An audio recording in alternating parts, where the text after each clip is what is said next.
Powered by the Montana Television Network. This is the 5:30 News on Q2, Montana's news leader. Good evening and thanks for joining us. I'm Russ Riesiger. And I'm Jeanelle Slade. New details tonight on a Supreme Court ruling that's impacting a Crow man and could have a long-lasting impact on historic treaty rights cases to come. That case involves whether an 1868 tribal treaty stands and whether tribal members have the right to hunt on unoccupied land. Now the ruling, a close one, coming down to a 5-4 decision with Justice Neil Gorsuch delivering that deciding vote. Now that action now has some saying in this case it's showing Gorsuch himself to be sensitive to Native American rights. Q2's Andrea Lutz has been following the case from the beginning. She joins us now with more. Andrea?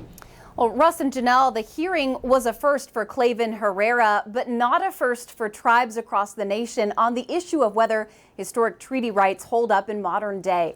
Herrera spent years fighting the state of Wyoming after pursuing an elk across the Crow Reservation line and into Wyoming. He was charged for violating Wyoming state game laws. But today, after years of fighting, Herrera prevails. Well, today, the U.S. Supreme Court affirmed that the Crow tribe's hunting rights under the 1868 Treaty of Fort Laramie is valid. And in response, Wyoming said those treaty rights ended when Wyoming became a state. Now, this case could set a precedent for tribal hunting rights and the application of Indian treaties today. And we'd also like to let you know that the American Civil Liberties Union is weighing in on this ruling. They say it's such a huge win for Clavin Herrera, the Crow tribe, and tribes across the country that entered treaties with the federal government. Back to you. All right, thanks, Andrea. In February, crews broke ground to launch the construction of a new Lockwood High School, a $49.9 million project. Well, today, Q2's Zoe Zandora ventured out to Lockwood to check on the progress. Construction is underway at the new Lockwood High School, set to be completed with updated security, a large gym, and auditorium that will seat up to 700 people, and spaces for career and tech education. Now, construction of the $49.9 million high school is on schedule, and the superintendent, Tobin Novasio, says things are on a roll. Yeah, I think people are just really surprised at how fast things are going up. A lot of the work at first on any construction project is the in the dirt work, and nobody really notices that. And then once that is put in place, then things start to pop up real fast. And I think that's been real fun for our community to see that and watch that. Construction of the Performing Arts Center is underway, being made of precast concrete panels that are 10 by 47 feet and weigh around 26 tons, which is why you can see they have to be individually placed by a crane. What's next? Well, there's many moving parts. Once the auditorium or Performing Arts Center is done, concrete panels will be set for the competition gym. Obviously, while that work's going on, they're still working on the auxiliary building, which is where our high school students will be housed next year. And then if you look over here in the field over here, they're actually starting to do the dirt work and the groundwork for the football, soccer, and track stadium. Novasio says it's amazing the work Langlass and Associates have done and how organized they have kept things. We've had approximately 70 construction workers on site every day right now, and as soon as school's out in 2 weeks, that number's going to jump up to over 100. Not only is the high school new, the new logos have been revealed as well. Take a look at the Lockwood Lions logos. In Lockwood, Zoe Zandora, MTN News. All right, thanks so much, Zoe. And the community was supposed to get an update with a walkthrough tomorrow, but due to the weather, this will now happen on Tuesday, the 28th at 6 p.m. Well, the Shepherd School District will also soon ask some voters to fund major improvements to their school again. Q2's Samantha Sullivan has more on what leaders are doing next to get it there. Sammy? Russ and Jeanelle, a $17 million bond failed earlier this month. Now school officials are back to the drawing board looking to find a path forward. A series of meetings over the next couple of weeks will allow the community to express their opinions on the plans and where they believe the district can cut to make the ask a little easier for voters to swallow. The first meeting is tomorrow night at the high school gym. The district is looking to make major improvements to their existing buildings and add on additional space as well to meet the growth of their student population. Some of the other items the district wants to address include the condemned kindergarten building that students had to be moved out of at the start of this year, as well as building security issues. The district does hope to have a revised bond in front of voters in the fall. All right, thanks, Sammy. Drivers traveling between Laurel and Rockvale have been feeling the pain of standstill traffic lately. That's because the Montana Department of Transportation is finishing up paving on a new 10-mile section of Highway 310 and 212.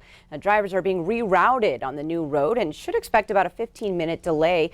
But the traffic backup is going to end soon. Weather dependent, MDT plans to have the road completed by June 3rd. That new road runs parallel to the existing stretch but deviates west into the hills. MDT says the road was changed due to continuing growth in traffic and reoccurring crashes on that heavily used route.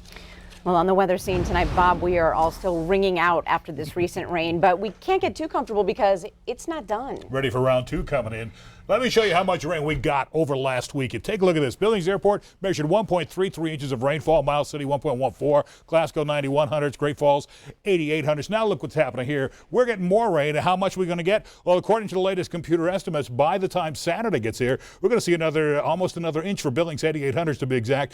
Places like Bozeman and Livingston, Miles City all get over an inch or so, and places like Sheridan get close to 2 inches of rainfall out of it. And because of that, guess what? That means we have a flood watch for all of south central Montana and southeastern Montana. Rural roads, non-paved roads may become impassable due to just water over them. We're not expecting flooding along the Yellowstone River, but a lot of creeks will probably be flooding in that area. Plus, there is this. We have a winter storm watch for up in the mountains. For the Crazies, the Beartooth, and the Bighorn Mountains could see maybe 1 foot or more, 12 inches or more of snow up in there, because we are expecting some snow showers moving through that region. So, yeah, it's going to be very interesting to see what happens. You can see this is the Musselshell River right now, and it is basically very high at Millstone, and that's one of the rivers that'll probably go out of its banks. We'll have more in your forecast coming up in a few more minutes. All right, thanks so much, Bob. Well, each year Montana faces the fear of flames racing through our forests, often taking with them homes or even small communities. Well, Governor Steve Bullock now taking a step to help mitigate wildfire danger. Bullock has created a new council to help examine the current conditions of Montana's forests. The Montana Forest Action Advisory Council will update the state's Forest Action Plan. Council members include timber industry officials, conservationists, and representatives from local, state, federal, and tribal agencies. Now, the group will examine statewide forest conditions and identify priority areas for treatment. Its final report to be delivered to the governor in the fall of 2020. State Auditor Matt Rosendale is asking legislators to vote to override Governor Bullock's recent veto of a prescription drug bill.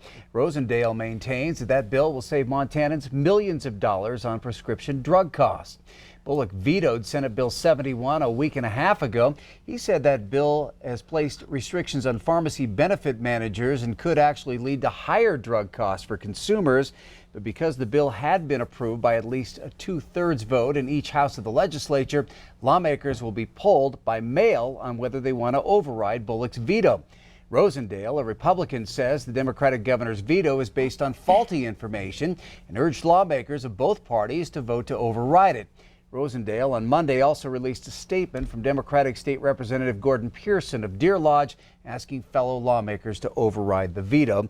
The mail ballots must be returned by lawmakers by June 14th, and at least 2/3 of each house of the legislature is needed for an override to make that bill become law. Well, up next on Q2, the Bozeman boom leveling its affordable housing market, and the need for affordable housing grows like the population there. And in sports tonight, ESPN Radio here in Billings and 5 of its sister stations have a new homegrown owner. Scott chats with Cam Maxwell. You're watching MTN News with Jeanelle Slade and Russ Riesinger. Storm Tracker weather with Bob McGuire. And sports with Scott Green. This is the 5:30 news on Q2, Montana's news leader.